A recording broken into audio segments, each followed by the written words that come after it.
So I'm going to teach you a trick to overcome the fear of dropping in on bigger waves, build up your self-confidence, and even improve your timing in pop-ups. You see, when I talk to my students about the importance of the pop-up and how to improve it, the main topics that always come up are pedaling, positioning, stance, face direction, and so on. And these are basic things that almost everyone who starts surfing knows. However, despite that, there's sometimes a gap between what they want to happen and what actually happens on the wave. And that gap starts here.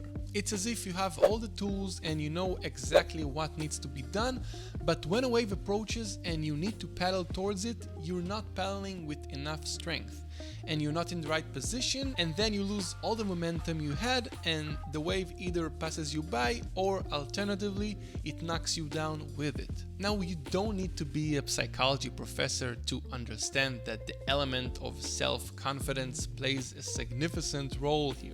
By the way, it can happen to advanced surfers in relatively big waves.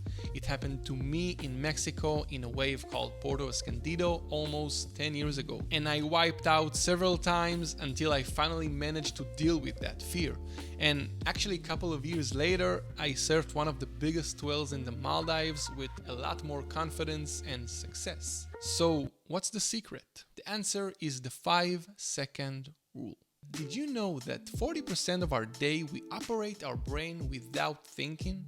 We are basically automatic pilots, or simply in routine. But when we consider doing something different, something outside of our routine, or maybe something even challenging for us, we have a 5-second window to save our plan without falling back into this automatic pilot mode. In other words, if we don't act within 5 seconds, the plan goes away. And what this countdown helps us to do is to prevent our brain from creating resistance to the action we want to take.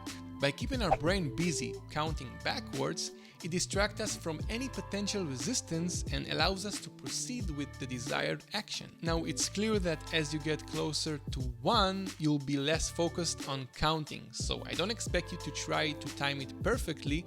Instead, just listen to that countdown voice in your head so you don't create more resistance in your mind and end up freezing or even taking off without confidence and commitment to the pop-up. You see, managing our emotion is much more harder than managing our actions. When we surf, we always come up with some baggage from home or the previous session, and even if things aren't going well during the session, it can really affect its continuation because our emotions can take over. I see many beginner surfers waiting for the perfect wave and the perfect moment to catch it out of fear or apprehension. However, those perfect moments when the wave comes to you in perfect timing and you find yourself in the ideal position are not very common. That's why you always need to be active and overcome the emotion and take action. And this is where the 5-second rule can offer a great solution.